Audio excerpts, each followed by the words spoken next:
Hey everybody, welcome back to the channel. My name is KPZ. You're here on the home of the slightly above average ship review. All right, we're back um, on this map, whatever it's called. Anyway, we're in the Blyskawica, subject of a recent buff. Main battery reload time reduced from 6.5 to 6 seconds. Torpedo reload time reduced from 70 to 60 seconds. Torpedo damage increased from 14,400 to 16,200 max damage. Torpedo range increased from 8 kilometers to 9.5 kilometers. Torpedo speed increased from 57 knots to 69 knots. So I know it is very tempting to consider the Blyskawica a gunboat because it has 7 gun barrels. That is one single gun to the front, and then all the rest are twin turrets. But I actually don't consider it a gunboat compared to the Orkan, which is another pan-European premium destroyer at Tier 6. So I actually run the torpedo commanders, Stig, Hansen, Ericsson, on this ship. And since most of the buffs had to deal with torpedoes, I feel utterly validated by that decision. So we are running pretty much a torp build. We're going to torp out here and hang out in the cap, but I can see there's another ship in the cap with me, so I'm preparing to leave. There it is. It is a Jaeger. And so we're going to light up the Jaeger, as you can see. Some hits, not a lot of damage, and then I don't know what happened there. I think my internet was not cooperating. So yeah, I know I'm an outlier putting the torpedo commander on what many people consider a gunboat. Maybe in some way I've made like an all-around ship. All right, there's some more hits on the Jaeger. We set the Jaeger on fire. The Jaeger runs through a little gap in the island. So we're just going to go out here. Look how quickly the torps are reloading, folks. It feels faster than the time you're going to see in the port. Feels faster than that. All right, managed to dodge those torpedoes. Actually, when you see how bad the rudder shift is with this build, you might be surprised. There's the Jaeger, and encouraging my teammates to shoot at him. We'll preemptively launch the torpedoes. And that right there is going to be what kills the Jaeger. We'll light him up and don't really do a ton of damage. He's getting chipped at by my teammates. Here's another good salvo, sets him on fire, but he eats a torpedo. First blood, kill number 1. And in a minute here, I'm going to... Well, maybe not. I think I'm going to damage con this rudder. Anyway, Estuary is the name of the map. I think I may have known that. Anyway, by turning in, I think I can see the outline of another destroyer still in the A-cap. I believe through geometric logic, I concluded it was a Benham. And I know I can outgun a Benham. So we are heading right for somewhere where I can torp at the Benham from. One narrow, one wide. And put it back to narrow, and now we're going to turn back in towards the smoke screen, and we're going to try to engage the Benham with our guns. I mean, really, the Benham is the last destroyer in the enemy team. This is going to be a big help to everybody on our team. We can take out the Benham. All right, torps don't hit anything. That is disappointing. More torps are coming in, not from us. And we haven't spotted the Benham either, but we will shortly. I turn even more aggressively into the smoke. And I really don't have a lot to worry about because all of the enemy bigger ships, they can't see me or shoot at me right now.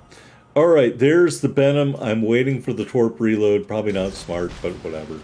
We're going to send one towards the Benham's current location, and we're going to fling another set out there. And we're going to get these guns back on target and finish off the Benham. Thanks to some help from my teammates who are all waiting for me to spot the Benham. That is how it's done, folks. We killed 2 enemy destroyers, and there are none left. All right, there's the Leander. I am going to pop a couple shots at Leander and then back up. Our main concern here is to capture the cap circle, and that's what we're going to do. Other ships are out there. They can be spotted without my assistance. So we're just going to keep doing what we're doing. And, at one point I'm like, hey, maybe this cruiser is going to come through the little gap here and I'm going to get to tune him up. So we're going to back up. Leander is maneuvering towards us. We get an assisted base cap right there. Got the armor piercing loaded. Leander takes a huge shot from one of my teammates. Here comes our salvo. I think my front turrets hit the island, so we don't finish off Leander. And one of my teammates does that job as well. All right, so all that's left over here is battleships. I don't like where they're at in the water, meaning I think if I wanted to advance on Nagato, I would have to expose myself. He would be able to see me. So I'm not going to do that. I'm going to turn back towards the middle of the map. There's another battleship way out there yonder. We're going to let him be out there. I have a much better target right here in the middle, a Vladivostok, which has a lot of health left.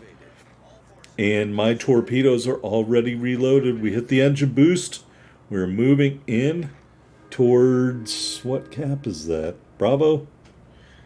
Towards the Bravo cap. And I don't know about you guys, but I'm really liking the new Blyskawica. I think it was power crept very hard from the beginning.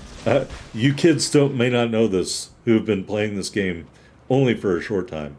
But in the beginning, the only way you could get Jerzy Swirsky was by paying for Blyskawica. And then Wargaming introduced him as a free commander. And of course, everyone who paid to get him was rightfully outraged. And I do not believe we were compensated in any way, other than the moral superiority of being able to say, you whippersnappers don't know how good you have it. I had to buy my Jerzy Swirsky. And then they nerfed him. All right, anyway, we nerfed the Vladivostok by sending him to Davy Jones's locker. Thank you. I'm trying to brag. All right, I said, thanks, buddy, because somebody said, good job. All right, we took out Vladivostok. We were going to move into the Bravo cap and flip the Bravo cap. Taking a look at the scoreboard, we have a 91-point lead in points.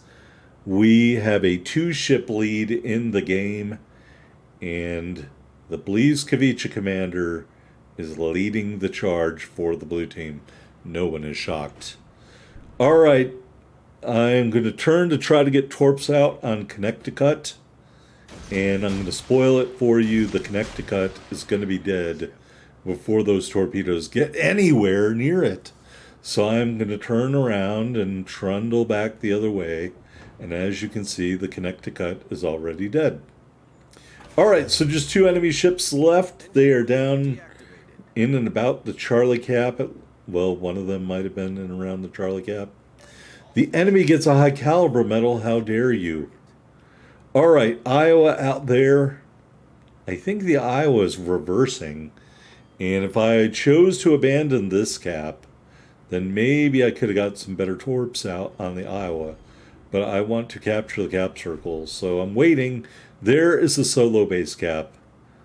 And we're going to move forward here and try to engage the Iowa, and my torps, freshly reloaded, are ready to go.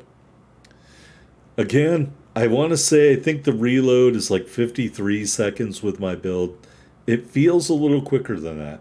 It feels like in this match, every time I needed them, they were about to reload.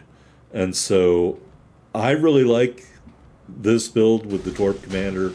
I know everyone else is not probably going to build it that way. But if you have the Orkin, you have the Blyskawica, and you have the Oland, and you don't want to put the same commander in all 3 of them. And, recently I just put Conrad Helfrich back in the Oland. Then put Swirsky in Orkin, and put Sig Hansen Eriksson, put him in this ship like I did. You know? All right, so we torped around the corner of the island, and then we went into the Charlie Cap. I think right about now we're going to get a torpedo strike on someone. I don't think it was the Iowa, though. Yeah, we get a torpedo strike on the other ship out there. I was hoping that the Iowa would come back around here because guess what? Our torpedoes are about ready to go, but that did not happen. Instead, we're going to shoot at the Iowa, and he just hit me pretty good coming up here. So we smoke up. Torpedoes are already active again. We're going to send them out there. And yes, I am getting chipped at here, but it's worth it because we are able to use some of our HE and kind of, chip away at the Iowa while these torpedoes are making their way out there. He should be dead already. Looks like he's broadside practically to our team. But I'm just going to stay in my smoke screen, capture the cap circle, chip away with this HE. And what does the Iowa do? Well, he turns into one of my torpedoes. Kill number 4. We're officially on the hunt for a Kraken in the newly buffed Blyskawica. We are going to maneuver here in our smoke screen so we can hit the ground running and get out there and get after the last ship. And I only played a handful of matches in this since the buff was accomplished, so damage-wise, this game isn't knocking anyone's socks off. It is the effectiveness of this build that I really like. Now, remember, all the caveats apply. You have terrible AA. You have a bad rudder shift. Even though you've got 7 gun barrels, the reload of the guns isn't great with this commander. But torpedoes are the way you do damage in this game, especially when you're in a low-health destroyer. And Blyskawica has quicker reloading torps enough to make a difference. The shells never get there before the enemy ship is killed, so it's a Kraken fail, but we didn't really do any damage to the last ship. All right, here on the victory screen, 104,088 total damage. First blood medal, devastating strike medal. 59 main battery hits, 8 torpedo strikes, 4 kills, 3 fires, 2 solo base caps, and 1 assisted base cap. I believe this may be one of the few games where I got over 1 million silver. Maybe the second game where I have over 1 million silver. 11,900 ship XP, 3,200 green XP, 22,500 commander XP in the Blyskawica. We end up at the top of the board, 2 medals, 4 big kills, 3,397 base XP for a very, very good game in this ship. Top tier. No, we were actually down tier in that match. Believe it or not, folks. Down tier. That's why we did so good. All right. Here in a minute, we're going to go into the port just to review the stats of this build with this commander post-buff. So you can check that out. Did the video stop? All right. Let's go back and take a look at the ship here. I don't know if I haven't. I think I've had one other game where I had over 1 million silver. All right, here we're going to look at the specs. 15,500 hit points with our build. Got those 7 gun barrels, 10.7 kilometer firing range, 6.6 second reload, 18-second turn time, 1,700 HE shell max damage, 8% fire chance, 2,200 AP shell max damage. I don't think a lot really changed there. Here's where the changes took place. 2 triple tube launchers, 52.8 second reload, max damage 16,662, 9.5 kilometer range at 73 knots, and the detectability is 1,200 meters. So that's the big change affected by our commander skill choices. Again, you don't have a ton of AA. Maneuverability, 5.8 second rudder shift time. So you're fast, 42.6 knots, but not very maneuverable. Please keep that in mind if you're doing this build.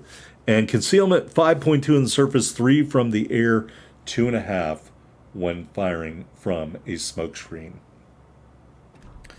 So if you have played the Blyskawica, I'd love to hear your comments. Like, comment, subscribe down below.